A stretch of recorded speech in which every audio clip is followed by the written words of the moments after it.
Bien, on va commencer. Donc aujourd'hui, on ouvre un autre chapitre philosophique de la question de la cosmopolitique, de la territorialité, du rapport à la Terre. Et j'ai demandé à Jean-François Kervégan, qui est professeur de philosophie à Paris 1, de venir nous parler d'un auteur controversé, c'est le moins qu'on puisse dire, mais en même temps très intéressant pour ce qui concerne cette question, qui est Carl Schmitt. Certains d'entre vous ont peut-être lu le Nomos de la Terre.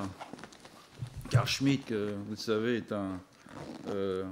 était un idéologue du régime nazi, et en même temps c'est un juriste et un philosophe qui a écrit des textes qui ont retenu l'attention d'un éventail très large de chercheurs, dont Jean-François Kervégan, dont les orientations et philosophiques et politiques au départ étaient très éloignées de celles de Carl Schmitt, mais qui, en spécialiste de Hegel, a découvert l'œuvre de Schmitt il y a déjà pas mal d'années, je pense qu'il nous en dira un mot, et s'est lancé dans une lecture en miroir de la philosophie du droit de Hegel et de Schmitt.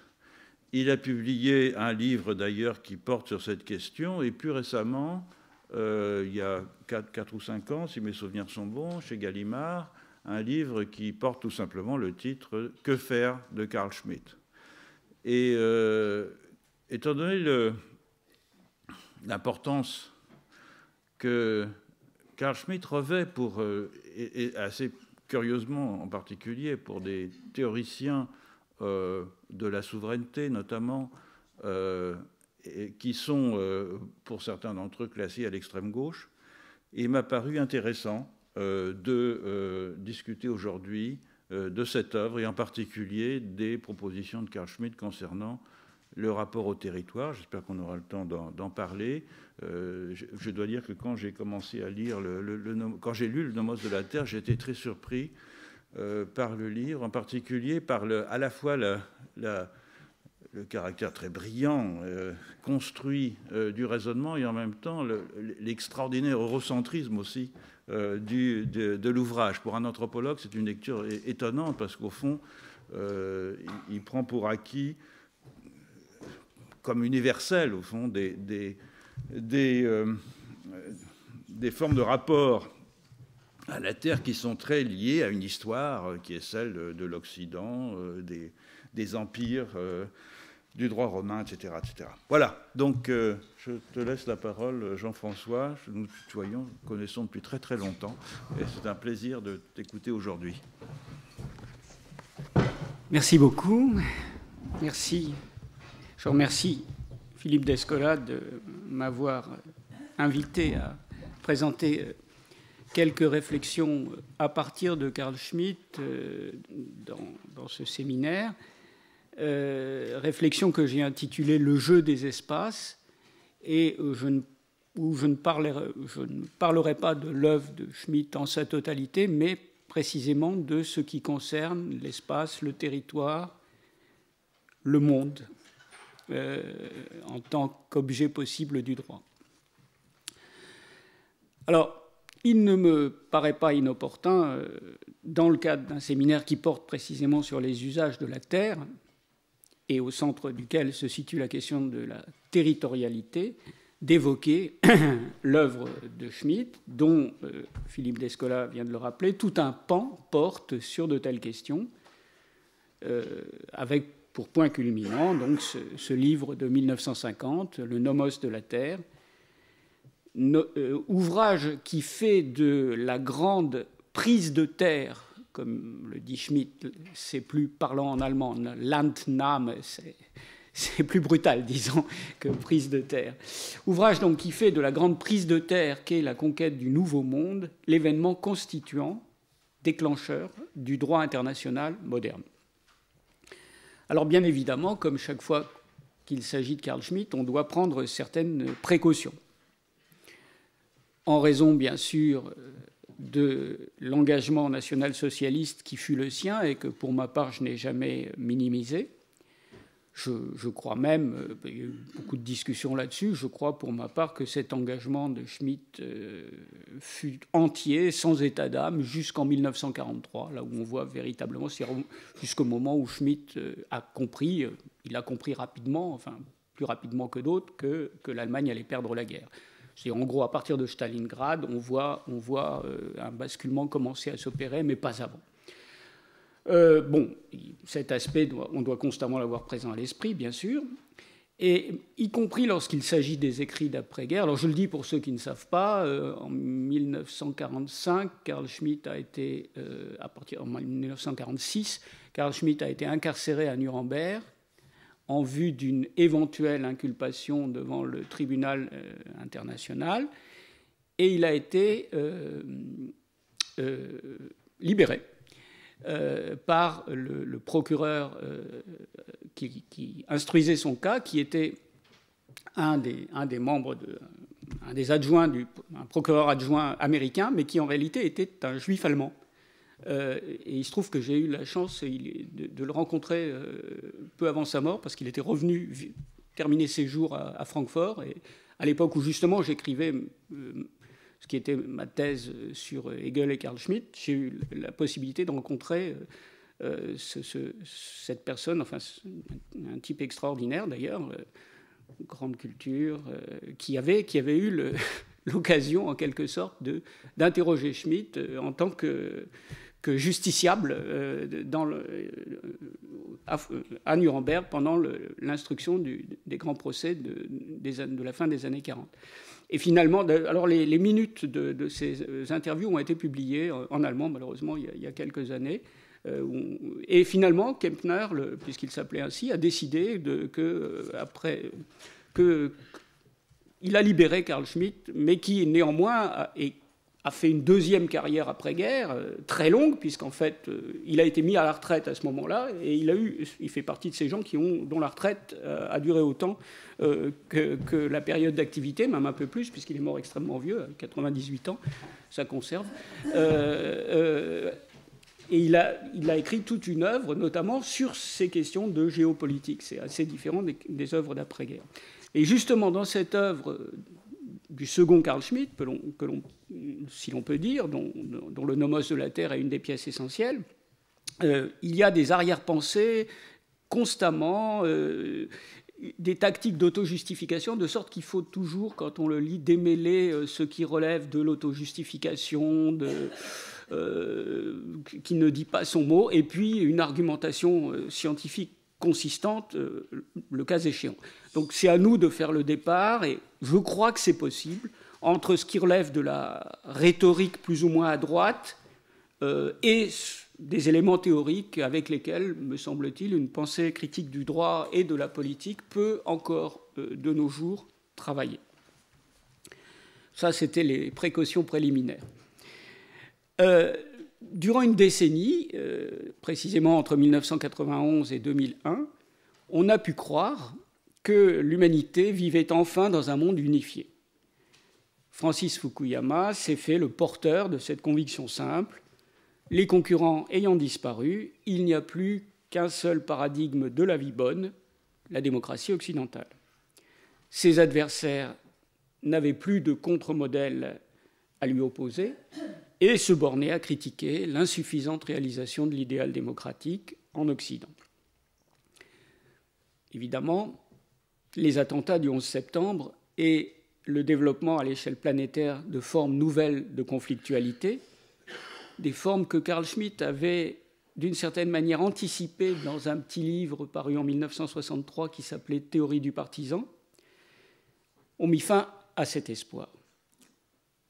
Or, la généralisation des conflits asymétriques et la contestation qu'ils traduisent de l'hégémonie d'un modèle politique et social dont on avait un peu trop rapidement cru qu'il avait triomphé son partage, impose de nouveau la question de l'unité du monde, pour reprendre le titre d'un article de Carl Schmitt sur lequel je vais revenir à plusieurs reprises. L'unité du monde, son unité politique, mais aussi, si j'ose dire, son unité morale, est-elle ou sera-t-elle à l'ordre du jour et de quelle nature pourrait être cette unité? Cette question, bien entendu, n'est pas nouvelle. Elle était au cœur des préoccupations des Lumières.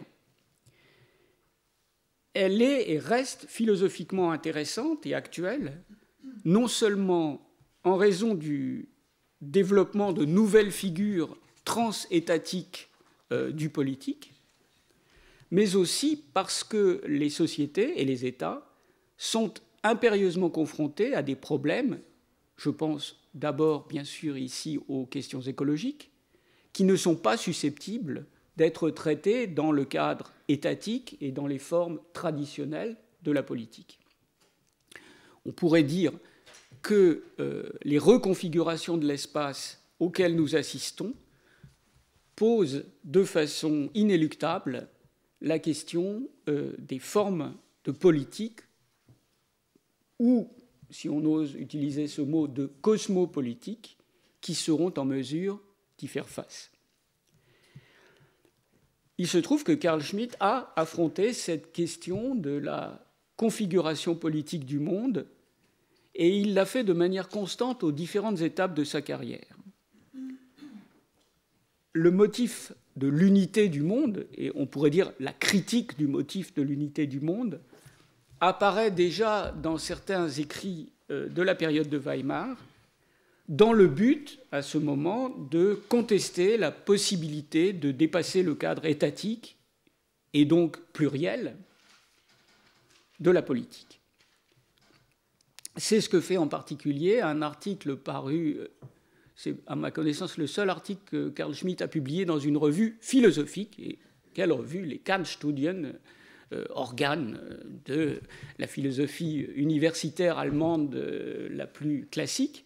Donc, dans un article qu'il publie en 1930 dans les Kantstudien, il a été traduit plusieurs fois d'ailleurs en français, qui s'intitule « Éthique de l'État et État pluraliste », Schmitt affirme que, je le cite, « les concepts monistes universalistes comme Dieu, le monde ou l'humanité n'ont pas de pertinence lorsqu'il s'agit de la réalité politique ». De même, son texte, probablement son texte le plus connu, celui qui a été traduit sous le titre « La notion de politique », proclame, donc c'est un texte dont la première version date de 1928, proclame que, je cite, « le monde n'est pas une unité politique, car il ne saurait y avoir d'État mondial englobant toute l'humanité et la Terre entière. » Fin de citation. Toutefois, c'est surtout après 1945 que ce motif de l'unité du monde, que je prends un peu comme fil conducteur de mon analyse, devient chez lui central. Cette interrogation sur l'unité du monde constitue le fil conducteur du Nomos de la Terre, ouvrage donc de 1950, mais dont on pense sans doute à juste titre qu'en fait sa rédaction était achevée en 1945. Simplement les circonstances, si je puis dire, ont fait que la publication a été retardée, et notamment cette incarcération de Schmitt qui a quand même duré presque 2 ans. Donc cet ouvrage pose, en la laissant ouverte, la question du nouveau nomos de la Terre qui pourrait émerger de la dissolution de ce que Schmitt appelle le Jus Publicum Europaeum, c'est-à-dire en fait le droit international classique, interétatique de l'Europe moderne. Donc l'ouvrage pose la question du nouveau nomos de la Terre qui pourrait émerger de la dissolution du Jus Publicum Europaeum dans un droit mondial indistinctement universel. C'était une citation. Et cette question est également traitée ex professo dans différents textes des années 1950, en particulier dans un article intitulé précisément « L'unité du monde », où Schmitt déconstruit, pour ainsi dire, l'idée d'une possible unité politique du monde qu'il convient, ça c'est une constante chez lui, de mettre hors circuit. Alors je vais reprendre les choses maintenant de façon un peu chronologique. Depuis sa thèse d'habilitation qui date de 1914, elle a été traduite, aujourd'hui on peut dire qu'à part quelques articles, tous les textes importants de Schmitt ont été traduits. Donc, depuis sa thèse d'habilitation intitulée « La valeur de l'État et la signification de l'individu », jusqu'à son tout dernier écrit, il date de 1978 et s'intitule « La révolution mondiale légale », c'est un article sur l'eurocommunisme. Eh bien, l'objet de Schmitt est, depuis le début jusqu'à la fin, le destin de cette configuration moderne, sécularisée, qu'est l'État, dont la naissance, disons au XVIe siècle, est liée à la formation de nouveaux modes de produire, d'agir et d'être. Assez précocement, Schmitt s'est convaincu que la forme de l'État souverain, la forme classique de l'État souverain, est appelée à disparaître.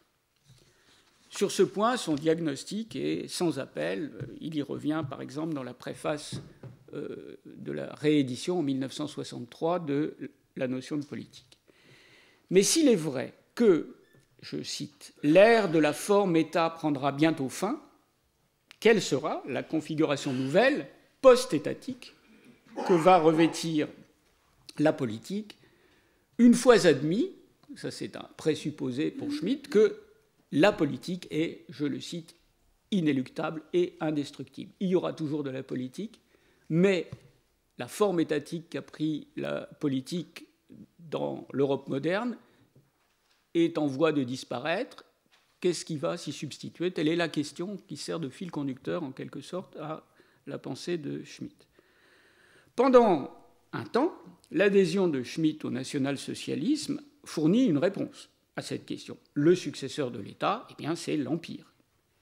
Mais, après la disparition du Troisième Reich, le questionnement s'élargit à l'échelle planétaire. S'oriente-t-on, après 1945, vers une unification politique du monde dont les Nations Unies seraient le creuset? Quelle signification revêt la croyance ou l'espoir en la réalisation d'une telle unité du monde? Dès le début des années 1920, Carl Schmitt a entrepris une critique de l'ordre international issu de ce qu'il appelle, avec beaucoup de juristes nationalistes allemands, le diktat de Versailles. Cette critique porte principalement sur l'institution de la Société des Nations et sur sa politique à l'égard de l'Allemagne vaincue en 1918. Il s'emploie à montrer que la SDN, malgré ses proclamations universalistes, épouse les intérêts des vainqueurs de 1918, alors que l'Allemagne est traitée non pas en vaincu, en adversaire vaincu, mais en criminel. Elle est ainsi, je cite, la SDN est ainsi, je cite, l'outil d'une espèce particulière d'impérialisme. Cette idée se retrouvera, expurgée de ses connotations guerrières et revanchardes, dans le Nomos de la Terre, donc après la Deuxième Guerre mondiale, où Schmitt explique que l'issue du premier conflit mondial est marquée par un changement de sens de la guerre. On est passé de la conception non discriminatoire de l'ennemi qui caractérisait, je vais y revenir, qui caractérisait le droit des gens européens classiques, à une conception discriminatoire qui, je cite, partage le monde en deux moitiés selon le bien et le mal. Fin de citation. Les écrits des années 1930, et en particulier ceux de la période qui précède immédiatement le déclenchement du second conflit mondial, radicalisent la critique de ce que Schmitt nomme désormais, c'est ainsi qu'il rebaptise la SDN, la Ligue de Genève, et contestent de plus en plus violemment l'ordre international mis en place à partir de 1918. Par-delà leur concordance patente avec les buts de la politique militariste et expansionniste d'Hitler, les analyses que développent ces textes conservent, je crois, un intérêt, s'il est vrai, comme je le crois, que la moralisation des questions juridiques et la désétatisation des relations internationales sont une tendance lourde du monde qui est le nôtre. Deux aspects méritent, à mon sens, d'être soulignés. D'une part, la contamination du droit de la guerre par une morale humanitaire, et d'autre part, le fait que son point d'application n'est plus seulement l'État. Alors, sur le premier point,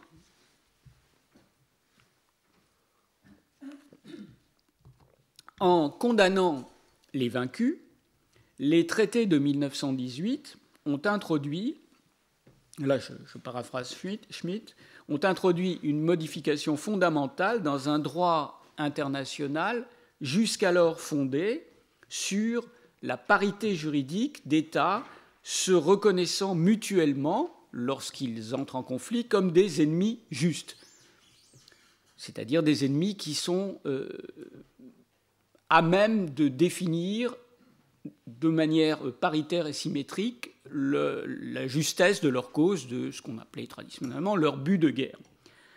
Cette criminalisation nouvelle de l'ennemi rompt avec un trait essentiel du droit moderne, qui était la renonciation au motif théologique traditionnel du bellum justum, de la guerre juste.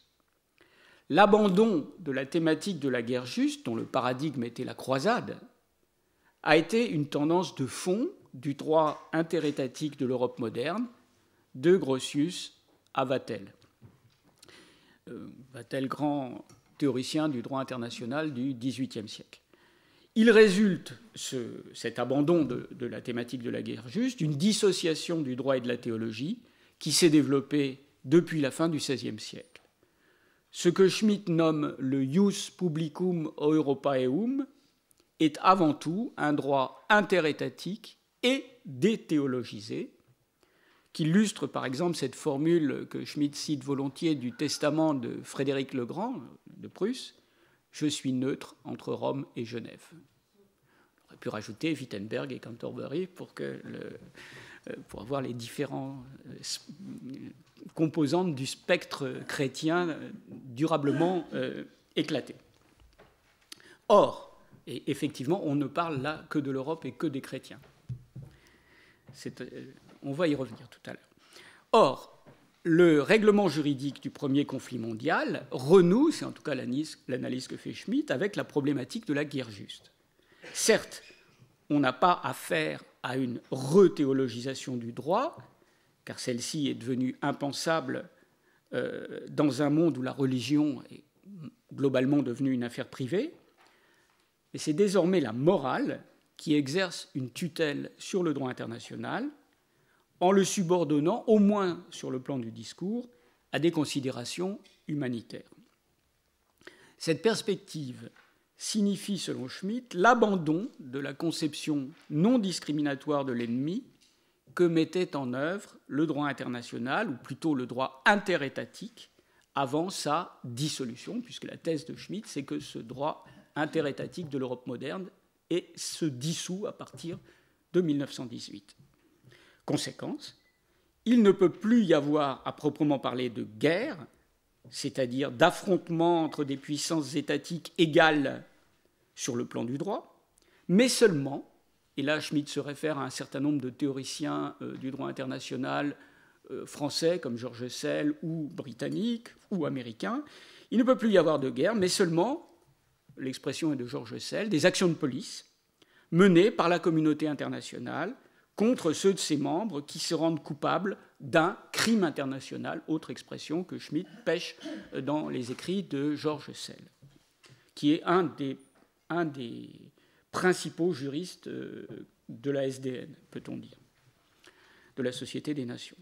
Ceci fait du droit international, ça c'est l'analyse de Schmitt, une annexe du droit pénal. Or, cette criminalisation de l'adversaire peut aboutir à l'effacement des bornes que le droit moderne de la guerre avait apportées aux actions belliqueuses. Elle transforme la guerre limitée, qui était la guerre classique, en guerre totale, et l'adversaire en un ennemi total contre lequel tous les moyens sont bons. Autrement dit, la moralisation de la guerre, qui permet de traiter la guerre, dit Schmitt, en ennemi du genre humain, ouvre la voie, il le dit explicitement, à la guerre d'extermination. Schmitt fut, en ce sens, on peut dire, ça il le dit dans des textes qui datent du début des années 20, donc on peut dire que d'une certaine manière, il fut plus perspicace qu'il ne pouvait le penser lui-même. Deuxième point. Parallèlement à ce phénomène de remoralisation, se développe une tendance, comme je l'ai dit, à évincer l'État en tant que point de référence du droit international. Le droit international, en quelque sorte, cesse d'être essentiellement et exclusivement un droit interétatique. La Société des Nations se fonde en effet, selon l'analyse de Schmitt, sur une ambiguïté. D'un côté, elle est bien sûr un organisme interétatique, doté de certaines fonctions et visant certains buts déterminés par ses membres, qui sont des États. Mais de l'autre côté, la Société des Nations constitue, c'est son ambition, l'ébauche d'une communauté mondiale dont l'existence impliquerait, dit Schmitt, une dépolitisation totale, donc un renoncement à l'État. Ce programme, pour lui, est clairement une fiction, car le dépassement proclamé du cadre national et étatique est en réalité l'habillage d'intérêts étatiques, ceux des vainqueurs de 1918, qui se sont emparés du vocabulaire de l'universel pour combattre ou rabaisser des intérêts concurrents, en l'occurrence ceux des vaincus, au premier rang desquels l'Allemagne. Toutefois, cette fiction a ceci de vrai qu'elle traduit la péremption en cours de la forme étatique au profit d'une configuration post-étatique de la politique qui sera une configuration impériale. Plus encore que la France ou la Grande-Bretagne, les États-Unis sont le vecteur de cette nouvelle tendance. Depuis la doctrine Monroe, qui date de 1823, les États-Unis donc c'est assez ancien, mettent en œuvre une politique impérialiste conséquente, étendant, et c'est ça qui retient l'intérêt de Schmitt, étendant l'intérêt politique des États-Unis au-delà de leur territoire et définissant une zone dans laquelle, récusant, ça c'est la doctrine Monroe, récusant toute ingérence étrangère, même s'il ne s'agit pas du territoire des États-Unis, il se réserve un droit d'intervention illimité. D'où la guerre avec Cuba, l'occupation de Porto Rico, etc., etc., etc. L'impérialisme américain est une expression plus vraie de la politique moderne que les constructions humanistes dont se réclame la Société des Nations. Ça, c'est bien sûr l'analyse que fait Schmitt. La vérité du discours humaniste de la Société des Nations, c'est la politique impériale et dont les États-Unis offrent une illustration parfaitement claire et tout à fait conséquente. L'universalisme verbal est le vêtement de politique de puissance et on se dirige vraisemblablement vers une coexistence de quelques empires qui seraient dotés chacun, et là on voit poindre l'oreille ou le nez, de leur propre doctrine Monroe. Et effectivement, quelques années plus tard, Hitler fera un discours où il dira que finalement, vers 1935, que son but n'est pas autre que de proclamer une doctrine Monroe allemande. Faire la même chose que les États-Unis, mais au centre de l'Europe. La promotion du concept d'empire à la place de celui d'État accompagne de toute évidence le ralliement de Schmitt à la mythologie du Troisième Reich, mais elle participe aussi, sinon elle n'aurait aucun intérêt, d'une réflexion sur les formes post-étatiques de la politique, au cœur de laquelle se situe la notion de grand espace. Grossraum, il y a toute une série d'écrits des années 30 et du début des années 40 de Carl Schmitt qui portent sur ce concept de Grossraum, de grand espace. Le monopole de l'État sur le politique qui permettait une gestion rationnelle de la conflictualité a sans doute été un élément décisif de la modernité, mais une nouvelle appréhension de l'espace est au cœur de la définition post-étatique du politique. Développée à partir de 1939, en consonance manifeste avec la politique belliciste d'Hitler, la théorie du grand espace ou des grands espaces prolonge la critique de l'universalisme et l'analyse de l'impérialisme qui étaient exposés un peu plus tôt dans les écrits dirigés contre la Ligue de Genève, les écrits anti-SDN, il y en a toute une flopée autour de 1930. On peut cependant y lire, dans ces écrits sur le grand espace, autre chose qu'une simple mise en langage juridique des ambitions hitlériennes. Ce qu'ils sont aussi, par ailleurs. En substance, le propos est le suivant. L'État moderne mettait en œuvre une conception territoriale et même terrienne de la politique qui répondait aux conditions régnant en Europe continentale, disons entre le XVIIe et le XIXe siècle. Pour des raisons à première vue économiques et techniques, mais en réalité fondamentalement politiques, cette représentation de l'État est désormais caduque, tout comme la manière dont le droit l'a transcrite. Il en résulte, ça c'est la thèse de Schmitt, la nécessité de substituer à la thématique de l'État territorial clos une problématique du grand espace.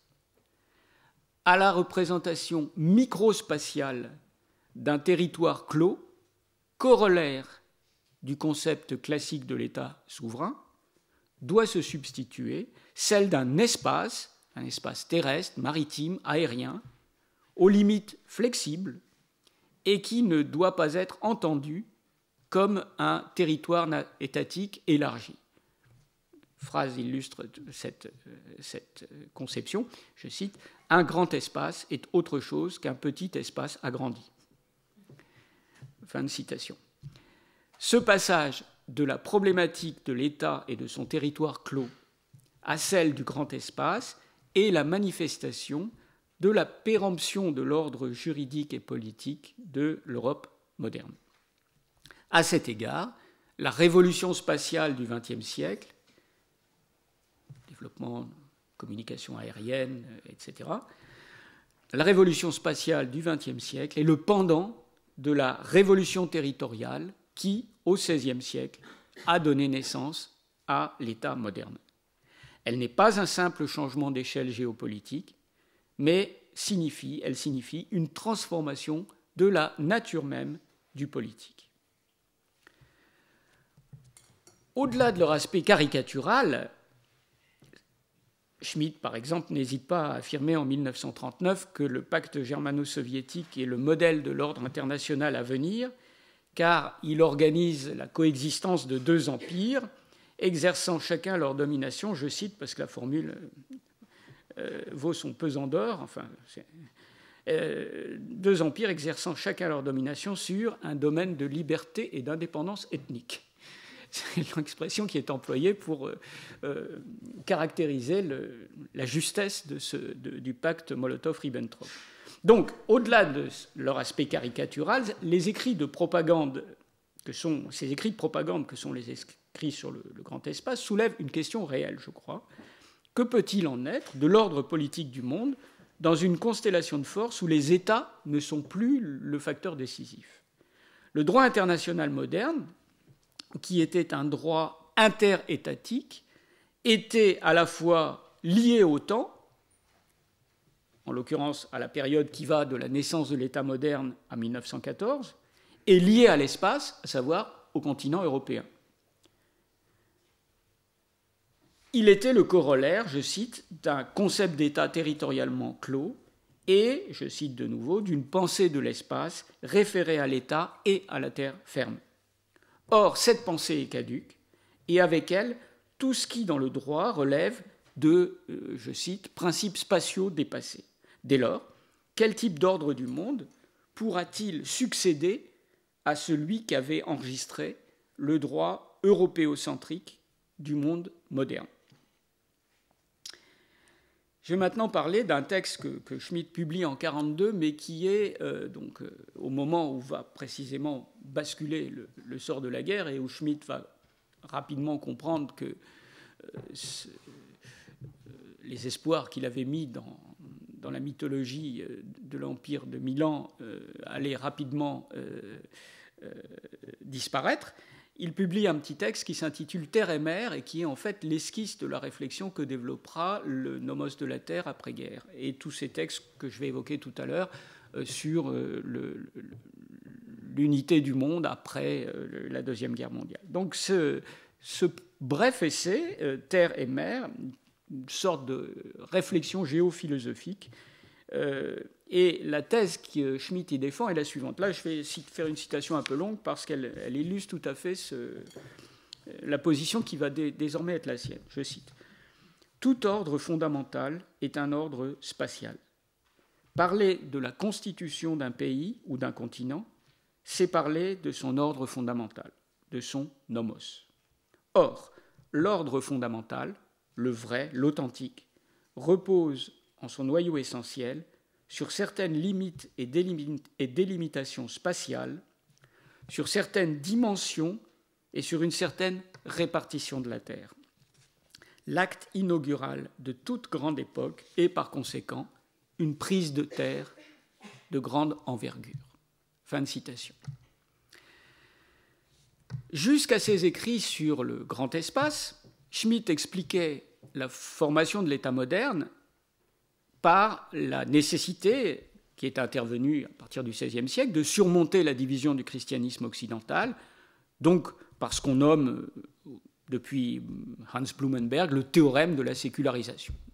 La sécularisation, l'État moderne est un produit de la sécularisation qui elle-même est l'effet du schisme qui traverse le christianisme occidental. Donc l'État est le produit nécessaire d'une déthéologisation de la politique. Bien. Désormais, ce n'est plus tellement sur ce théorème de la sécularisation. Hans Blumenberg a formé cette expression théorème de la sécularisation pour caractériser précisément les positions de Schmitt et pour les critiquer d'ailleurs dans son grand livre sur la légitimité des temps modernes. Désormais, donc, ce thème de la sécularisation et de l'État comme l'État moderne comme produit de la sécularisation est non pas écarté, mais passé sous silence. Et désormais, Schmitt insiste sur un autre facteur, à savoir que la grande prise de terre, qu'est la conquête du Nouveau Monde, a été, je cite, l'événement constituant du droit des gens. Elle a été la condition de la formation d'un ordre juridique interétatique européocentrique. Comme le dira quelques années plus tard le Nomos de la Terre, je cite, « Les grands actes fondateurs du droit restent des localisations liées à la terre. » Alors quel rapport y a-t-il entre l'appropriation du Nouveau Monde et la configuration interétatique du droit des gens modernes? Alors là, je crois que les réflexions de Schmitt, que ce soit dans Terre et Mer ou un peu plus tard dans le Nomos de la Terre, sont intéressantes. Il importait, dit Schmitt, que la compétition féroce que se livrent les Européens sur les océans et au-delà d'eux ne se prolonge pas, en tout cas pas sous les mêmes formes, sur le continent lui-même. De là, la fixation de ce que l'on a appelé, dans les juristes du XVIIe, XVIIIe siècle ont appelé des lignes d'amitié, des lignes fictives, par exemple tel méridien, et la définition de régimes juridiques distincts en deçà et au-delà de ces lignes. Par exemple, ça c'est un exemple que Schmitt analyse longuement, alors que le droit européen, si l'on peut dire, limite l'action de guerre aux seuls combattants, sur mer, tout navire appartenant à une nation rivale est réputé ennemi. D'où l'existence des corsaires. Schmitt a écrit toute une série de textes sur les corsaires et les pirates. D'où l'existence des corsaires, ces combattants irréguliers qui ne sont pas astreints au respect des normes juridiques reconnues par leur propre État, sans pour autant être des pirates. Par ailleurs, l'ouverture spatiale et culturelle prodigieuse provoquée par la conquête du Nouveau Monde entraîne la prise de conscience d'une parenté fondamentale des colonisateurs civilisés, si brutale que puisse être leur confrontation. C'est cette parenté que sanctionne le ius publicum Europaeum, qui parvient donc à être un droit commun aux puissances européennes, ce qu'elles ont de commun, alors même que les opposent leurs ambitions dans l'appropriation brutale d'une partie, disons, de l'ensemble de la planète. L'objet même de ce nouveau droit international, c'est l'appropriation et le partage du Nouveau Monde, comme si précisément, qu'on appelle Nouveau Monde, comme si précisément il était neuf. Je cite, le sens, le noyau du droit des gens christiano-européens, son ordre fondamental, résidait justement dans la répartition de la terre nouvelle. Le partage entre la terre et la mer, entre puissances terriennes et maritimes, est la loi fondamentale de l'époque moderne, explique Schmitt. L'affrontement de ces deux visions du nomos de la terre organise, selon lui, l'histoire politique des derniers siècles. il explique l'avènement au rang de première grande puissance mondiale du seul État européen à ne pas être continental, la Grande-Bretagne, bien sûr. Schmitt cite à ce sujet, un propos du fameux corsaire Sir Walter Raleigh, je cite, c'est intéressant, donc XVIIe siècle, qui domine les mers, domine le commerce mondial, qui domine le commerce mondial possède tous les trésors du monde, et en fait le monde lui-même.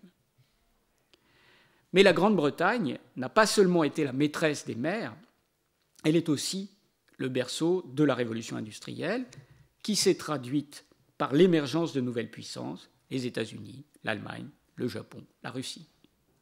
La révolution industrielle n'a pas seulement produit une diffusion de la puissance économique et politique, elle a surtout provoqué une nouvelle révolution de l'espace, dont le trait principal est le dépassement de l'antagonisme de la mer et de la terre, constitutif de la modernité. La fin de Terre et mer, donc ce texte de 1942, dresse de façon grandiloquente l'acte de décès de l'ordre étatique moderne. Et évidemment, on ne peut que faire un rapprochement, enfin, ce ton sinistre qu'adopte Schmitt à la fin de Terre et mer équivaut à une sorte de prédiction qui évidemment ne peut pas s'exprimer telle qu'elle, d'un diagnostic sur l'issue de la guerre en cours et sur la défaite à venir de l'Allemagne nazie dans laquelle il avait mis jusqu'à maintenant tous ses espoirs. Je cite ce passage tout à la fin du texte. « La partition terre-mer, sur laquelle reposait jusqu'ici le lien entre domination des mers et suprématie mondiale, devient caduque, comme devient caduque le nomos que le globe a connu jusqu'ici. Sur ces ruines s'impose inexorablement le nouveau nomos de notre planète. Beaucoup pensent vivre la fin du monde. En réalité, nous ne vivons que la fin des rapports traditionnels entre la terre et la mer. » Il est évident que le questionnement de Schmitt sur ce qui viendra se substituer à l'ordre européocentrique du droit des gens, à l'ancien nomos de la terre, a eu son origine dans l'espoir de voir le Reich imposer, je cite, un droit nouveau dans des ordres nouveaux. C'est une expression d'un texte particulièrement polémique d'une conférence que Schmitt a prononcée à Paris en 1943, qui s'intitule « La formation de l'esprit français par le légiste ». Et c'est une conférence, enfin Schmitt était venu à Paris pour faire des conférences de propagande, on peut dire, organisées par l'Institut allemand à Paris, ou comme un certain nombre, Ernst Jünger a fait la même chose, etc. Il s'agissait de venir présenter sous son jour le plus favorable la grande science allemande au public intellectuel parisien. Mais au-delà de cet aspect conjoncturel, le problème, il me semble que le problème soulevé dans Terre et mer était bien un problème réel. Et le nomos de la Terre, qui paraît, comme je l'ai dit, en 1950, après-guerre, reprend la réflexion sur ce nouveau nomos de la Terre à naître des ruines de l'ancien, qui sont aussi les ruines matérielles de l'Europe et en particulier de l'Allemagne en 1945.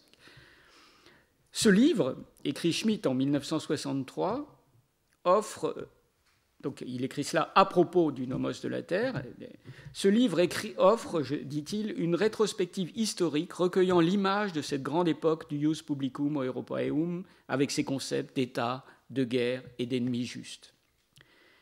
Il laisse toutefois ouverte la question de ce qui pourrait lui succéder. Les arguments à l'appui de sa thèse, à savoir que le droit, la dissolution du droit interétatique, du droit des gens interétatique de l'Europe moderne, est le symptôme de l'extinction de la figure étatique de la politique, ces arguments se répartissent en trois groupes. Premier argument. Dans le prolongement des écrits précédents, le nomos de la Terre rappelle que l'État a été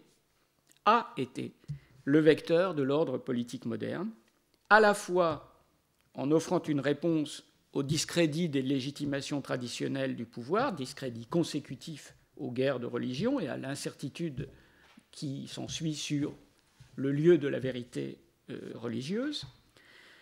Donc, à la fois en offrant une réponse au discrédit des légitimations traditionnelles du pouvoir et en formant la pièce de base, l'État forme la pièce de base d'un ordre spatial européocentrique où les États souverains se partagent le territoire européen ainsi que l'espace des mers et des terres non européennes. Deuxième argument, deuxième élément de réflexion. Le droit des gens modernes a mis en place un règlement policé de la guerre qui a permis, dit Schmitt, de, je cite, rationaliser, humaniser et juridifier, en un mot, de circonscrire la guerre. Mais les bénéfices de cette domestication du fait guerrier, liés donc à son étatisation, se sont dissipés avec le retour de la guerre juste, lui-même lié, comme on l'a vu, à une mise en question du dogme de la souveraineté, dont je note en passant l'actuelle thématique du droit d'ingérence et l'effet direct. Le recours aux représentations et aux légitimations humanitaires dessine le visage nouveau de la justa causa, de la juste cause, qui n'est plus religieux ou théologique, comme du temps des croisades, mais moral. Note au passage que ce n'est sans doute pas un hasard si les adversaires les plus radicaux, disons, de l'ordre dominant le monde européo-américain, qualifient justement les acteurs de cet ordre de croisés. C'est-à-dire qu'effectivement, c'est une prise en compte du retour du motif de la guerre juste. Troisième argument, la dissolution du Ius Publicum Europaeum est la manifestation éclatante du déclin de la forme État et donc de la figure moderne du politique. Je n'insiste pas car j'en ai déjà parlé tout à l'heure. Aucun de ces trois thèmes, qui constituent le cœur de l'argumentation du nomos de la Terre, aucun de ces trois thèmes n'est vraiment nouveau dans l'œuvre de Schmitt. Chacun d'eux était déjà d'une manière ou d'une autre présent dans les écrits des années 20, des années 30 et de la période de la guerre mondiale. Ce qui est en revanche nouveau, c'est l'idée que la décomposition de l'ordre spatial européen met à l'ordre du jour le problème considéré jadis par Schmitt comme fantasmagorique de l'unité politique éventuelle du monde. En effet, la situation qui s'est instaurée en 1945 est caractérisée par la tension entre la volonté affichée d'instituer l'unité du monde sur la base de la démocratie et des droits de l'homme, et la pluralité bien réelle des grandes puissances et de leurs intérêts. Il va de soi que Schmitt rejette la perspective mondialiste dont l'ONU est le creuset. Mais comme il considère par ailleurs que l'ordre étatique pluraliste de l'Europe moderne a vécu, il lui faut découvrir un moyen de sortir d'une alternative devenue illusoire. L'alternative entre l'État et l'unité politique du monde. Aucun des deux termes ne lui convient. Une série de textes datant des années 1950 et 1960 prend pour thème, selon le titre de l'un d'entre eux, le nouveau nomos de la Terre. Deux possibilités s'offrent en effet. La première serait, je cite, que la dualité présente ne soit, donc entre les deux grandes puissances, États-Unis et Union soviétique, ne soit que le dernier stade transitoire vers une unité définitivement close du monde. C'est l'hypothèse d'une union politique de la planète, probablement sous l'hégémonie d'une des deux grandes puissances issues de la Seconde Guerre mondiale. L'autre possibilité, qui a évidemment la préférence de Schmitt, serait la coexistence de, je cite, plusieurs grands espaces ou blocs qui établiraient entre eux un équilibre et, avec lui, un ordre de la Terre. Ça, c'est un texte qui date du milieu des années 50, donc bien après la fin du rêve nazi de Carl Schmitt. Cette dernière option, qui reprend la théorie antérieure du grand espace, est, selon Schmitt, la seule qui soit rationnelle, à condition toutefois que, je le cite, les grands espaces soient homogènes et délimités d'une manière sensée. L'argumentation qui fonde cette préférence tient en 4 points. En premier lieu, l'aspiration à l'unité du monde repose sur un réseau de croyances relevant de ce que Schmitt dénomme la pensée technique. Je cite, « S'il est vrai que la technique, et non la politique, est le destin de l'humanité, on peut dès lors considérer comme réglé le problème de l'unité du monde. » Mais, dans ce raisonnement, la prémisse, la technique et non la politique est le destin de l'humanité, est fausse. Car, je cite, « le problème crucial de l'ordre du monde est toujours un problème politique. » L'unification technique du monde, du moins celle du monde développé, est un fait avéré. Mais c'est une illusion, déclare Schmitt, d'en conclure à la nécessité et à la probabilité d'une unification politique, ou plutôt d'une unification allant au-delà de la politique, d'une unification outrepassant la politique. Certes, le mythe d'une unification par la technique est partagé par les 2 grands acteurs du jeu politique mondial, donc dans les années 50. Schmitt cite un mot de quelqu'un qui fut secrétaire d'État américain, donc ministre des Affaires étrangères au début des années 50, ou à la fin des années 40, je ne me souviens plus, s'appelait Stimson. Et Stimson écrit, et Schmitt cite à plusieurs reprises cette phrase, que la Terre est désormais trop petite pour abriter 2 systèmes politiques opposés.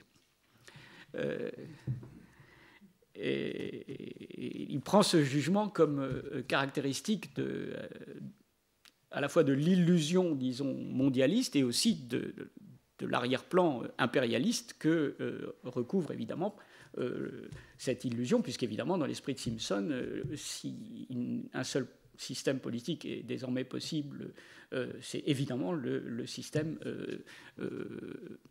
américain. En ce sens, l'opposition Est-Ouest a quelque chose de désuet. Si l'on pense que l'unification technique du monde conduit inéluctablement à son unification politique. La religion du progrès technique est commune aux 2 blocs qui, dit Schmitt, se rencontrent dans une auto-interprétation de leur situation dans l'histoire universelle. Mais cette croyance n'est pas à même de surmonter la conflictualité inhérente au commerce politique des hommes. Bref, premier argument, le rêve d'une unification du monde par la technique repose sur une illusion et aussi sur une tromperie. Un deuxième argument maintenant qui prolonge en quelque sorte les catégories et les conclusions de Terre et Mer, le texte que j'évoquais tout à l'heure, le texte de 1942, l'opposition des 2 blocs capitalistes et communistes et, par-delà leur commune adhésion à la religion de la technique, un conflit entre 2 visions terrestres et maritimes du monde. Le combat de la terre contre la mer reste d'actualité et l'émergence de nouveaux éléments, l'air, l'espace. Schmitt s'intéresse beaucoup à la conquête spatiale et à ce que pourront être éventuellement, il essaye de supputer ce que pourront être les effets politiques de ce phénomène nouveau qui est, à partir des années 1960, la conquête conflictuelle, bien entendu, de l'espace, la rivalité américano-soviétique dans ce domaine. L'émergence de nouveaux éléments, même si les conséquences de cette révolution de l'espace sont profondes, n'affectent pas cette donnée fondamentale. Il n'y a pas d'éradication de la politique par son extension à des espaces nouveaux. À quoi s'ajoute le fait que, pour Schmitt, cet ordre, pour être stable et durable, doit demeurer terrien, car, dit-il, l'homme est un fils de la terre ferme. C'est le fond terrien et conservateur qui se révèle dans les écrits de cette période. L'attachement à la terre comme étant finalement le seul attachement qui permette de fonder une politique durable. Pour autant, il n'est pas envisageable de revenir à la conception classique de l'espace politique. Le grand espace, même s'il a une base territoriale, est un espace multidimensionnel, fait, dit Schmitt, de nombreux chevauchements et interférences. Il n'est pas un territoire étatique au sens du droit international classique. Donc le jugement de Schmitt sur la péremption de la forme étatique demeure. L'État n'a pas en tant que tel d'avenir. Troisième argument, en forme de thèse, et là, Schmitt fait preuve d'une grande perspicacité, à mon avis, dans ses textes qui datent du milieu des années 1950, même si l'organisation du monde durant la période de la guerre froide est bipolaire, eh bien, dit Schmitt, il y a toujours un troisième facteur, et plus vraisemblablement, ajoute-t-il, plusieurs troisièmes facteurs. Avec perspicacité, Schmitt perçoit dès le milieu des années 50, donc très précocement, que l'émergence politique du tiers-monde est appelée à modifier en profondeur l'équilibre des blocs, dans la mesure même où l'un et l'autre cherchent à s'appuyer sur lui. Je cite un extrait d'un texte intitulé « L'ordre du monde après la Deuxième Guerre mondiale », qui est traduit dans un recueil de textes de Schmitt publié il y a quelque temps par Céline Join, qui s'intitule, le titre de « La guerre civile mondiale ». C'est le titre du recueil, et c'est aussi le titre d'un texte de Schmitt, et c'est un concept schmittien, disons. Alors, voilà, je cite, « Si vous me demandez à présent ce qu'est aujourd'hui le nomos de la Terre, je vous répondrai, sans hésiter, c'est le partage de la Terre en régions industriellement développées et moins développées. Ce partage est aujourd'hui la véritable constitution de la Terre. » Donc c'est un texte qui date de 1954 ou 1955. Ainsi, après la phase moniste durant laquelle on a faim de croire à la prochaine unification du monde, après la phase dualiste marquée par l'apparition d'une forme inédite d'hostilité, ce que Schmitt nomme précisément la guerre civile mondiale, la guerre froide, si l'on veut, pas si froide que ça d'ailleurs, se profile une troisième phase, pluraliste et multipolaire, qui comporte certes la menace d'un chaos, dit Schmitt, mais qui peut aussi ouvrir la voie à un nouveau système de grands espaces affrontant de manière concurrente le problème éminemment politique de l'appropriation et de la répartition des ressources de la planète. J'en viens au quatrième argument développé dans cet ensemble de textes. Ce quatrième argument s'adosse à une conviction que Schmitt présente lui-même comme une croyance. La religion de la technicité commune à l'Est et à l'Ouest est, dit-il, l'héritage vulgarisé de la philosophie de l'histoire des Lumières, selon laquelle le progrès découle inéluctablement de l'aptitude de l'homme à transcender culturellement sa naturalité. Or, indique brièvement Schmitt, je cite, « je ne crois pas à la vérité de cette vision philosophique de l'histoire, qui est, dit-il, plus philosophie qu'histoire. » À cette conception, faisant de l'histoire un reflet humaniste, Schmitt oppose sa propre croyance, je cite, « de même que la Terre reste plus vaste que le dilemme des interrogations dualistes, l'histoire demeure plus forte que toute philosophie de l'histoire, et c'est pourquoi je ne tiens pas l'actuelle dualité du monde pour un prélude à son unité, mais pour une transition vers une nouvelle pluralité. » Ce credo exprime sans doute la méfiance du machiavélien proclamé qu'est Schmitt envers une construction idéologique qui masque et sert à la fois les intérêts des grandes puissances. En ce sens, la critique de l'unité du monde s'inscrit dans son vieux combat contre les pièges de l'humanisme politique, un combat qu'il développait déjà dans les années 1920, et notamment dans le texte qui reste le texte le plus connu de Schmitt, la notion de politique. Mais ces jugements émanent aussi d'un auteur pour lequel la rationalité humaine ne saurait proférer le dernier mot sur la question de l'homme, parce que ce dernier mot n'appartient pas à l'homme, et ici on voit ressortir le vieux fond catholique traditionnaliste qui a toujours été présent chez Carl Schmitt. Quelques mots de conclusion. La vision quasi-théologique de l'histoire professée dans le texte que je viens de citer, je ne crois pas à la philosophie de l'histoire, car la vérité de l'histoire est au-delà de l'histoire, etc. Cette vision quasi-théologique de l'histoire est-elle nécessaire pour étayer le diagnostic posé par Schmitt sur l'unité du monde? À mon avis, pas forcément. En réalité, je crois que ce diagnostic, que je trouve intéressant et pertinent, peut-on dire, oui, pertinent, ce diagnostic découle plus directement de la conception du droit exposée au début du Nomos de la Terre, conception dont nous pouvons aujourd'hui encore tirer des enseignements. À savoir, c'est une thèse quand même très forte, c'est que la prédation est l'acte originaire du droit.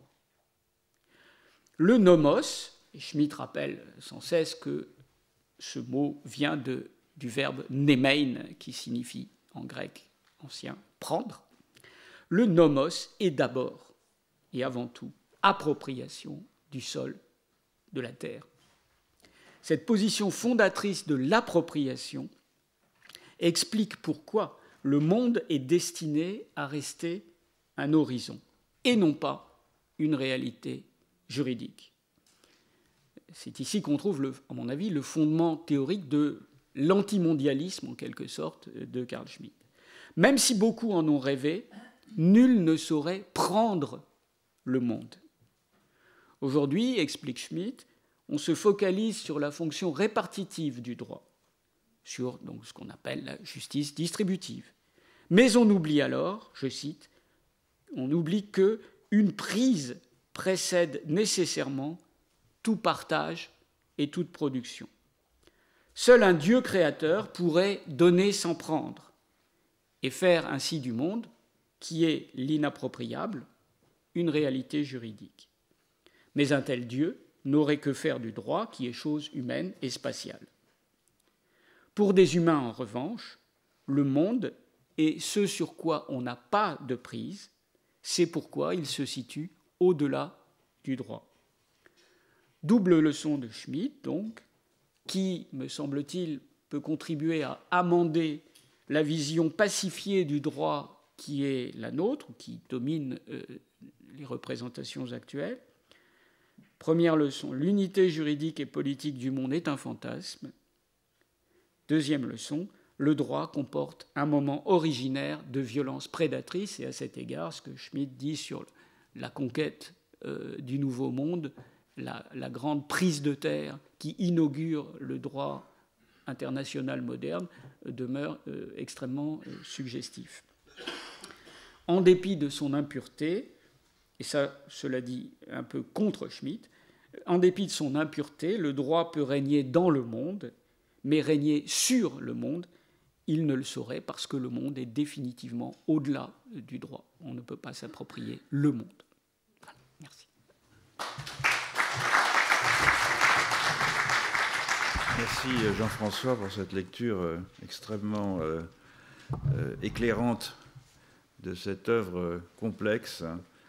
Je voudrais revenir sur ce que je disais en introduction, sur ma perplexité lorsque j'ai lu le Nomos de la Terre, face à ce qui m'est apparu comme un eurocentrisme affirmé, et que, au fond, tu as évoqué dans les derniers moments de ta présentation, c'est-à-dire cette idée que le nomos est d'abord appropriation de la terre, Landnehmen, prise de terre, et qui me semble refléter tout à la fois l'histoire de la constitution des États et des empires en Europe, que Carl Schmitt connaissait fort bien, et dont tu as, à propos de laquelle tu as retracé en somme son évolution, c'est-à-dire d'une part cette idée d'une longue parenthèse du droit des gens, de ce qu'on a appelé aussi un peu l'État westphalien, la correspondance entre un territoire et puis la souveraineté d'un État, et puis la dissolution de ce dispositif tel que le Schmitt l'aperçoit à travers le traité de Versailles, et une dimension morale, en somme, qui vient remplacer ce système fondé sur un équilibre politique entre des États qui peuvent être ennemis, mais qui en tout cas sont bornés dans leurs ambitions et dans leur façon d'être en concurrence les uns avec les autres par un droit réputé communément accepté. Or, évidemment, ce qui me frappe, c'est que les références que fait Schmitt, alors en particulier, il ne les fait pas directement, en tout cas dans le Nomos de la Terre, il les fait ailleurs, à l'Empire romain. Le passé, en quelque sorte, historique de l'appropriation de la terre, pour lui, au fond, à la limite, je dirais, commence avec l'Empire romain, et ensuite avec le développement de sa transformation au Moyen-Âge, la concurrence avec l'Église, etc., et puis la naissance de l'État moderne au XVIe siècle, etc. Et ce qui est très frappant, c'est que, évidemment, bien qu'il fasse intervenir la conquête de l'Amérique comme un élément très important et l'appropriation de la terre dans les Amériques comme un moment très important, il ne prend pas du tout en considération le fait que le rapport à la terre peut être infiniment différent dans d'autres configurations politiques. Donc c'est en ça que c'est quelque chose de très eurocentrique, que par exemple le contrôle de la terre peut passer d'abord par le contrôle des hommes, hein, c'est-à-dire c'est quelque chose qui est tout à fait caractéristique d'un très grand nombre de royautés en Afrique en particulier, mais aussi en Asie, dans lesquelles des populations conquérantes, des lignages conquérants exercent une domination politique sur des populations locales sans être à aucun moment se présenter comme ayant une quelconque souveraineté sur la terre. Et c'est le contrôle des populations locales qui en général payent un tribut ou des choses comme ça, qui légitime en quelque sorte le fait d'exercer. Alors, une souveraineté sur quoi exactement? C'est difficile à définir. Hein, sur un cosmos complexe qui est composé à la fois de populations locales, de divinités importées, etc., etc. Bon, ça, c'est un exemple. Il y en a bien d'autres. Et c'est d'ailleurs l'une des choses qu'on examine dans le cours cette année, c'est-à-dire d'autres formes de rapport à la Terre que cette trajectoire historique que tu évoquait et dont Schmitt faisait la critique. Alors, ce que j'ai trouvé très intéressant, c'est les possibilités, néanmoins, de développement de la pensée de Schmitt dans la situation contemporaine. C'est-à-dire, au fond, le passage que tu as bien résumé en disant on passe d'un système moniste à un système qui est celui du droit politique européen, un système dualiste qui est celui de la constitution de deux Großraumen concurrents, et puis un système pluraliste dont on a du mal à saisir les caractéristiques et qui est au fond en partie le système dans lequel nous sommes, c'est-à-dire qui est au-delà de la concurrence de Großraumen, qui continue à exister d'une certaine façon, voit des formes tout à fait originales. Je pense en particulier à l'une d'entre elles, tu as évoqué tout à l'heure les croisés, c'est le califat, le fameux califat islamique, dont on peut se demander quelle forme spatiale il représente. C'est d'une certaine façon un Großraum aussi. Hein, puisque en idée. En idée, en tout cas. Heureusement. Alors, je ne sais pas s'ils ont lu Carl Schmitt, c'est pas impossible, sait-on jamais.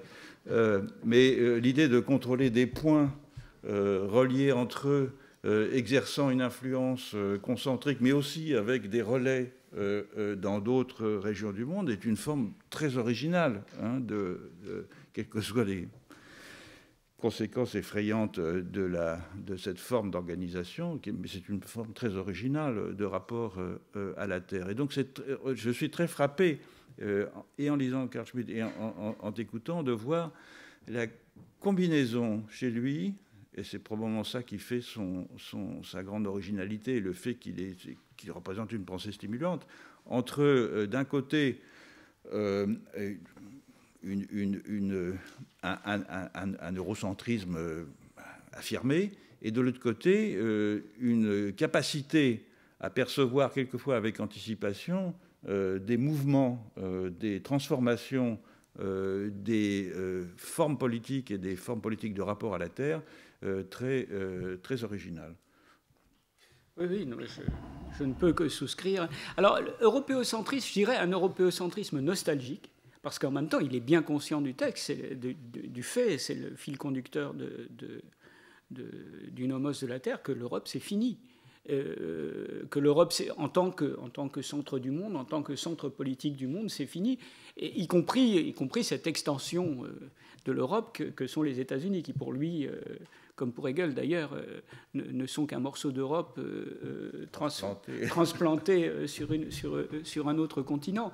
Il est bien conscient du fait que cet ordre politique européocentrique est fini, et c'est pour ça, dit-il, qu'on ne peut plus en écrire qu'une rétrospective nostalgique. Donc le livre, le nomos, se présente explicitement comme une rétrospective nostalgique de quelque chose qui a été, et aux constructions au centre de laquelle était le concept d'État.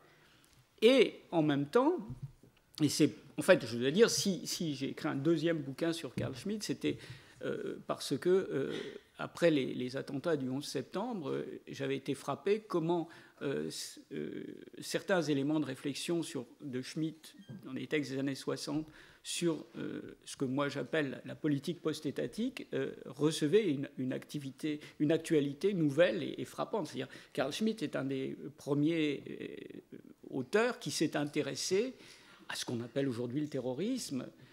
Il a écrit donc un petit livre qui s'appelle La théorie du partisan, qui parle à la fois de la guerre du Vietnam et de la guerre d'Algérie, et où il analyse les formes de conflictualité, enfin ce qu'on appelle aujourd'hui les conflits asymétriques. C'est-à-dire qu'est-ce qui se passe quand on a d'un côté un État avec les moyens traditionnels d'un État et en face un ennemi qui n'est pas un État, qui est autre chose.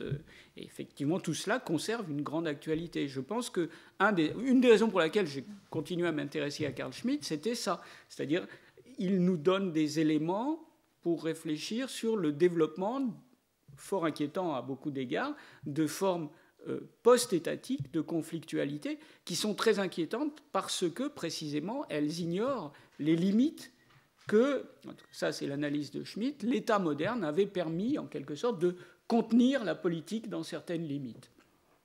C'est l'État qui décide de ce qui est politique et de ce qui ne l'est pas, et par là même, ça conserve à l'extra-politique, à ce qui est extra-politique, une certaine autonomie, une certaine dignité, une certaine sécurité. Et toute cette sécurité explose avec la péremption de l'ordre interétatique de l'Europe moderne et avec le développement de ces formes nouvelles de conflictualité dans laquelle nous ne sommes pas sortis et dont nous ne sommes pas sortis. Et l'évocation du califat est tout à fait révélatrice à cet égard. Alors ce que tu as dit, en revanche, c'est vrai que malgré son effort pour penser des développements nouveaux, ce qu'il écrit sur la Terre, le rapport à la Terre, la prise de terre, témoigne que de ce que sont ces structures de pensée demeurent incontestablement, j'allais dire, européennes et catholiques, ou chrétiennes, mais catholiques quand même. C'est-à-dire cette idée que tout ordre fondamental est un ordre spatial. Il y a un texte très étrange qui date... je crois du début des années 60 ou de la fin des années 50, je ne me souviens plus, qui s'intitule « Dialogue sur le nouvel espace », et dans lequel, alors c'est un dialogue imaginaire, où Schmitt met en présence trois personnages. Un personnage qui s'appelle Altman, le vieil homme, on va vite comprendre que c'est lui, qui est l'homme de la Terre. Un personnage qui s'appelle McFuture, et qui, lui, pense que la conquête de l'espace va ouvrir des voies nouvelles, etc. Et le troisième, j'ai oublié comment il l'appelle, qui est manifestement le représentant, disons, de ce qui était la réalité dominante à l'époque, la réalité impériale soviéto-américaine. Et tout ce dialogue fictif entre ces trois personnages aboutit à la conclusion que finalement, le dernier mot restera à la Terre. Et en ce sens, on peut dire que sa conception de la politique, en dépit des avancées extrêmement suggestives qu'elle offre en direction précisément d'un au-delà de la politique étatique et d'un au-delà de la territorialité, demeure néanmoins fondamentalement une pensée de la territorialité. Mais en même temps, avec des aspects... Par exemple, il a pu dire, avec un certain culot quand même, qu'il était un théoricien anti-impérialiste.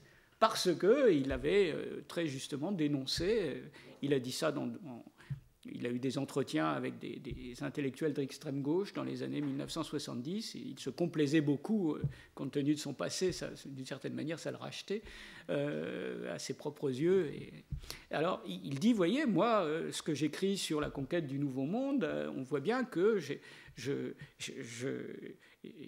compris mieux et plus rapidement que d'autres que tout ce dont nous avons vécu est né d'une appropriation brutale du Nouveau Monde. Ce qu'il écrit aussi à partir du milieu des années 50 sur le troisième facteur, la naissance du troisième facteur, est aussi incontestablement très intéressant. C'est le tiers-monde, mais c'est aussi l'émergence de formes nouvelles de conflictualité, que nous affrontons de plein fouet, si je puis dire, aujourd'hui, et dont on ne sait pas trop comment se dépatouiller. Il faut bien dire les choses comme elles sont. Enfin, les États, avec les moyens qui sont les leurs, ne savent pas trop comment se dépatouiller de l'émergence de ces formes nouvelles de conflictualité. Je voudrais revenir sur la question de la cosmopolitique, parce qu'on voit bien, en effet, que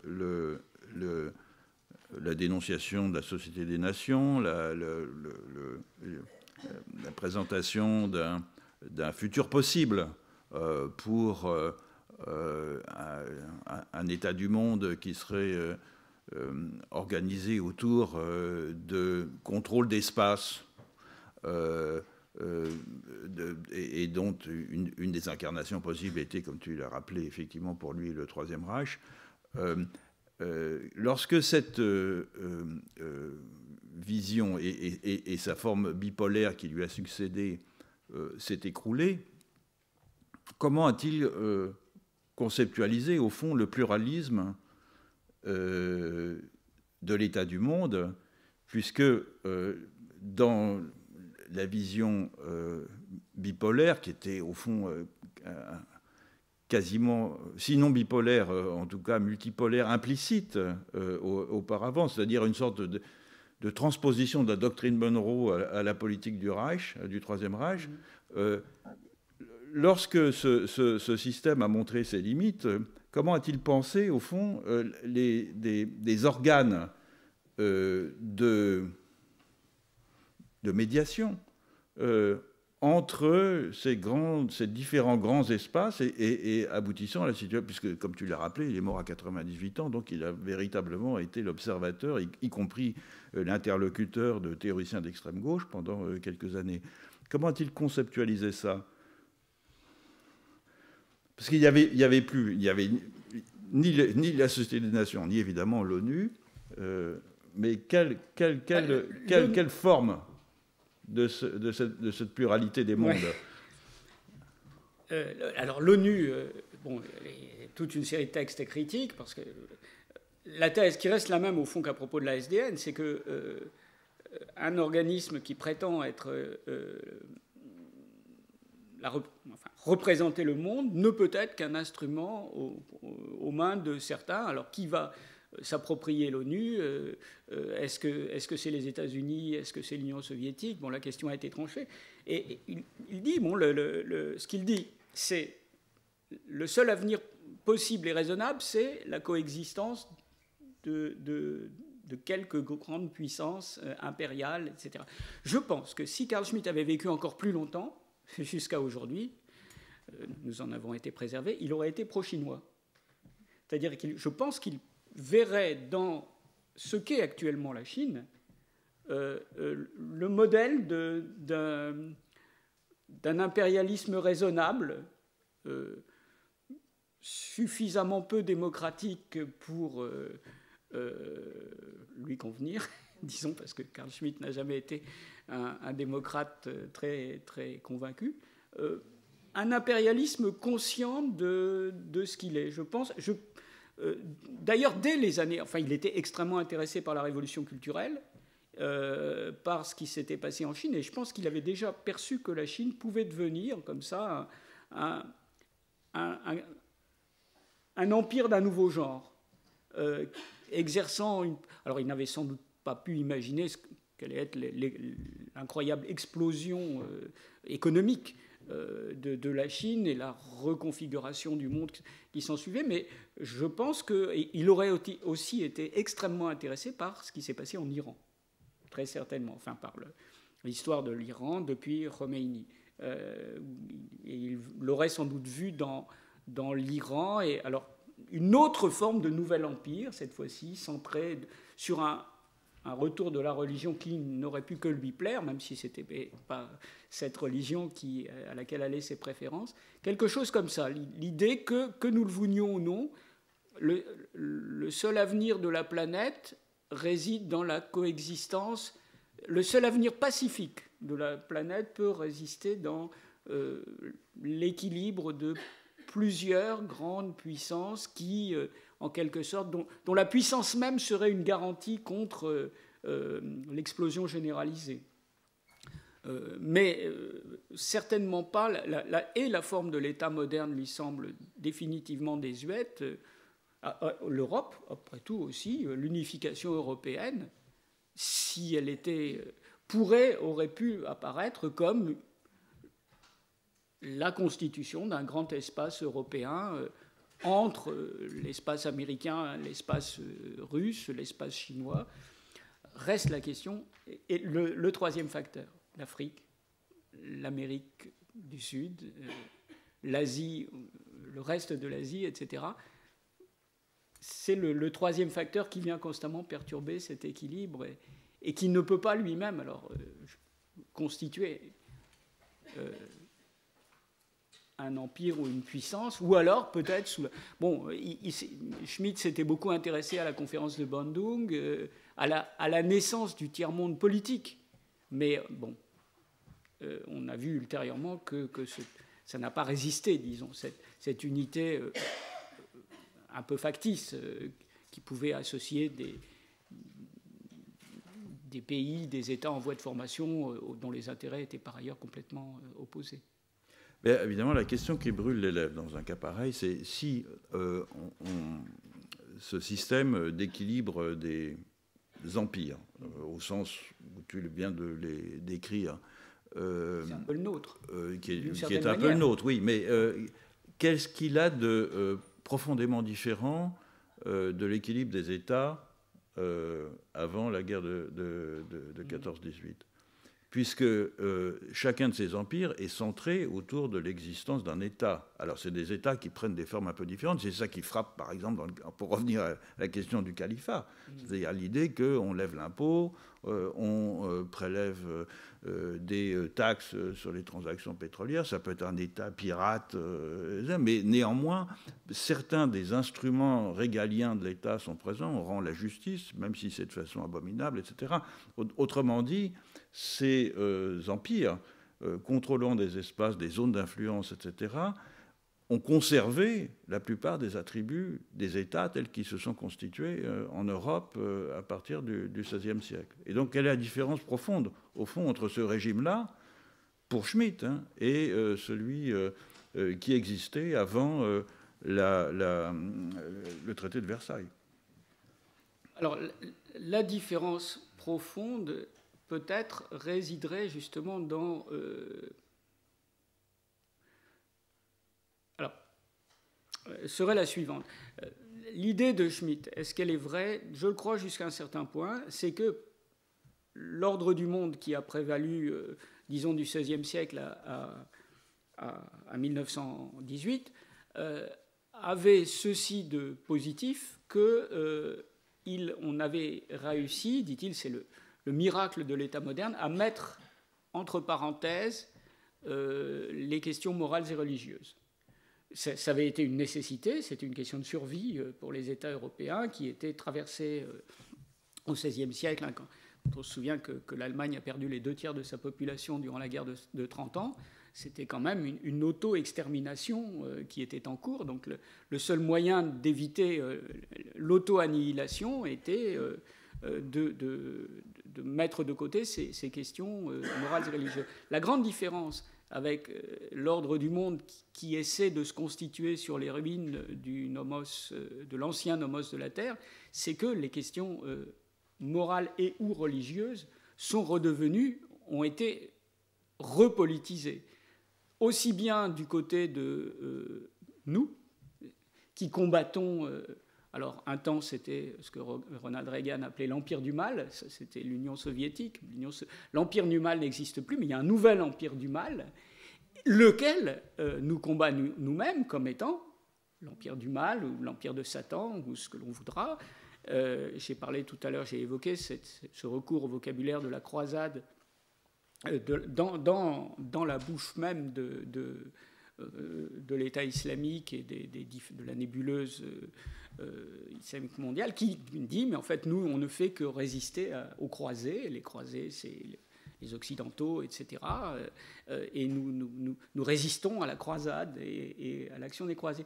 C'est peut-être la grande différence, c'est-à-dire que le terrain d'affrontement, c'est, pour ainsi dire,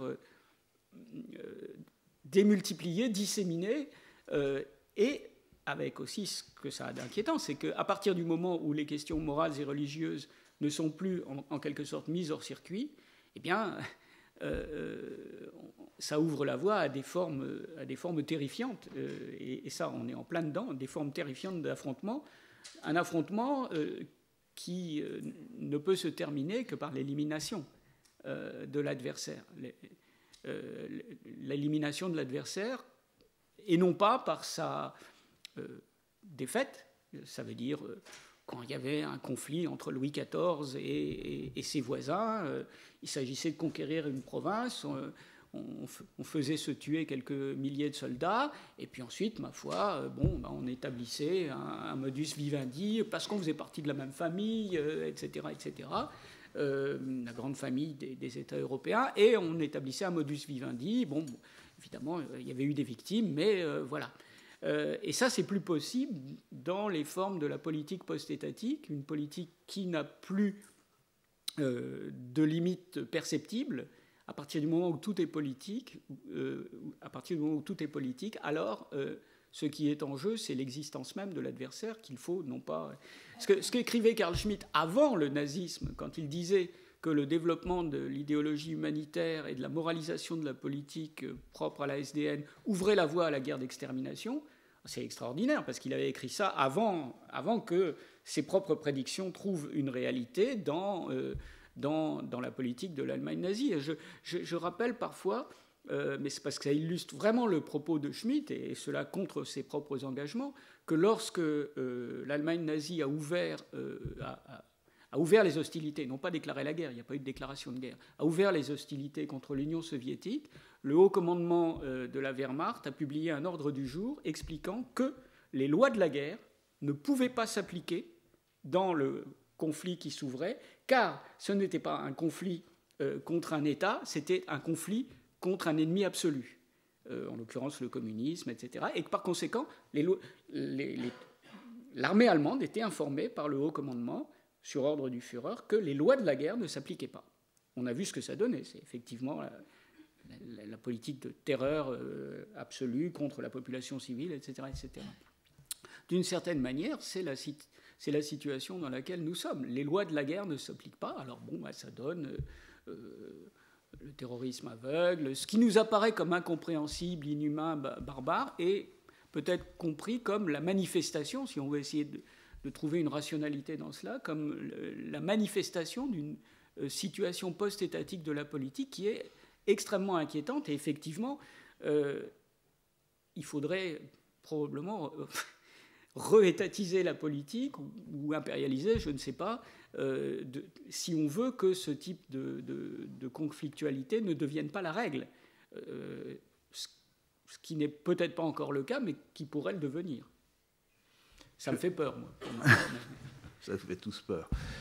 Je voudrais poser une dernière question, parce que je ne vais pas mobiliser la parole, mais ça concerne la deuxième expansion coloniale de l'Europe, donc deuxième moitié du XIXe siècle, qui, je voudrais que tu nous dises comment Schmitt conçoit cela, ou s'il la prend en considération, parce qu'au fond, elle diffère beaucoup en matière à la fois de conquête territoriale, de lutte armée, avec les conflits entre États. Bien sûr, c'était aussi des conflits entre États, c'était des de compétition entre des États européens pour l'appropriation du reste du monde. Cela dit, les raisons, disons, morales et religieuses n'étaient pas absentes, et étaient assez souvent d'ailleurs brandies comme étant la cause principale de cette politique d'expansion coloniale. Il s'agissait de civiliser, il s'agissait d'élever le niveau des populations, il s'agissait de les convertir, etc. etc. Et donc on avait là déjà les prémices d'un effondrement du système du droit politique classique, bien avant, au fond, le traité de Versailles. Est-ce que c'est quelque chose qui prend... Tout à fait, tout à fait. Il fait dater en fait le début de l'ébranlement du nomos de la terre à la conférence sur le Congo. Ah oui. Il dit c'est là, donc c'est 1886, quelque chose comme ça, la conférence sur le Congo qui aboutit, bon alors au partage, les Belges, les Français, mais les autres puissances européennes avaient un droit de regard, l'Allemagne aussi. La conférence sur le Congo, dit-il, est le début de la fin du nouveau nomos de la Terre. Pourquoi ? Parce que, pour la première fois, on a invoqué des arguments qui n'étaient pas précisément seulement des arguments de puissance, je suis le plus fort, donc j'occupe, etc., mais des arguments moraux, civilisationnels, on n'employait pas ce terme à l'époque, religieux, moraux, civilisationnels, etc. Et ça, dit-il, c'est le début d'une déstabilisation d'un ordre politique qui avait été fondé sur la mise entre parenthèses précisément de toutes ces questions, parce que si on ne les mettait pas entre parenthèses, eh bien on allait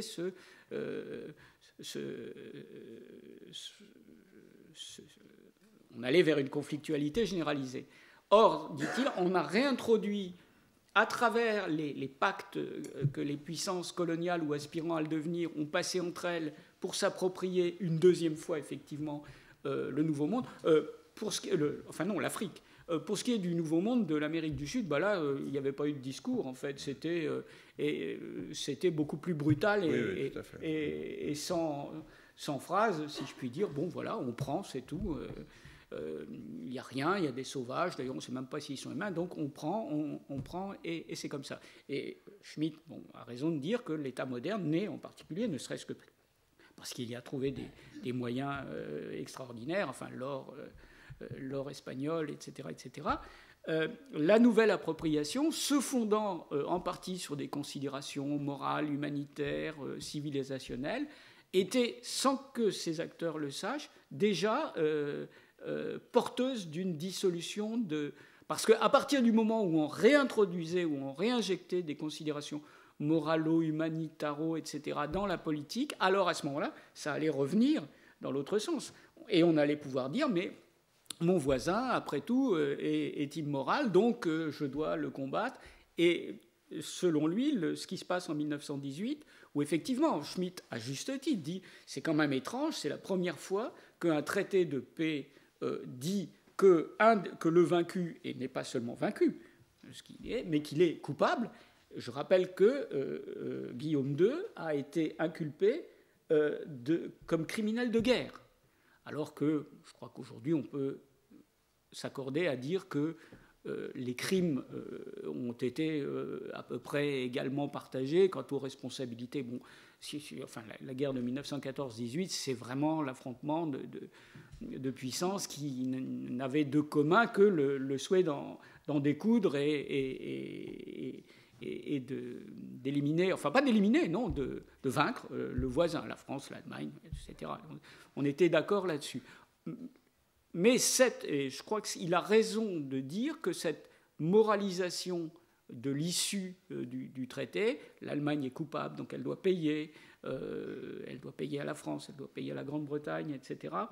L'ex-empereur est un criminel de guerre, donc il doit être condamné. Finalement, il n'a dû d'éviter le sort qui est arrivé à certains dignitaires nazis après la Deuxième Guerre mondiale. Et je ne fais aucun parallèle, hein, parce que c'est très différent, évidemment, justement. Qu'en se réfugiant en Hollande où on l'a hébergé. Mais ce qui est intéressant, c'est quand il dit, en fait, c'est la manière dont s'est faite la répartition de l'Afrique entre les puissances coloniales qui préfigure c'est une déstabilisation. Donc la déstabilisation est venue de là. Dernier commentaire, mais c'est quand même paradoxal de penser que, bien sûr, dans les deux cas d'ailleurs, la première expansion coloniale et la deuxième ont constitué des laboratoires politiques et sociaux pour des transformations profondes en Europe. Mais c'est que lorsque, selon Carl Schmitt, finalement, la nouvelle période est véritablement entrée en vigueur avec le traité de Versailles, les guerres de décolonisation, au fond, ont peut-être représenté un retour à l'ancien système, avec notamment des alliances entre des puissances européennes, et puis les États-Unis après, mais je pense en particulier soit des conflits qui sont, je pense à la guerre du Rif par exemple, et puis évidemment la décolonisation, la guerre d'Algérie, la guerre d'Indochine, etc., dans lequel, au fond, des questions morales et religieuses ont été à nouveau placées au deuxième rang, n'ont pas véritablement été au cœur des justifications, et il s'agissait véritablement de maintenir le contrôle d'un territoire, le contrôle de la terre. Donc bizarrement, au fond, les guerres de décolonisation ont été un peu à l'encontre de ce dispositif. Enfin, c'est ce que je pense, mais je ne sais pas. Peut-être que... Est-ce que Schmitt s'est prononcé sur ces questions ? Directement, pas que je sache. J'essaye de réfléchir. Enfin, il s'y est intéressé beaucoup, hein, puisque la notion de partisan porte directement sur... Mais vu de l'autre côté. De l'autre côté, c'est-à-dire vu du côté des nations colonisées se défendant contre les colonisateurs. Oui, ce qui n'est pas, ce qui n'est pas exactement le point de vue de Schmitt. Enfin, à vrai dire, il prétend adopter une position qui est ni... il dit, tel un nouveau Machiavel, j'analyse en ingénieur ce qui se passe d'un point de vue neutre. Quand même pas neutre, puisque ce texte, La théorie des partisans, a été, en fait, dès qu'il a été traduit en France, il a été mis au programme d'études de l'école de guerre à Paris, parce que on s'est dit qu'il fallait absolument analyser ce texte, parce que c'était un texte qui offrait une théorie de la guerre asymétrique et qui devait donc être analysé et réfléchi par les forces armées pour savoir comment agir dans de tels types de conflits et comment éviter de nouveau une défaite cuisante comme en Indochine puis en Algérie. Mais quand tu dis mise entre parenthèses...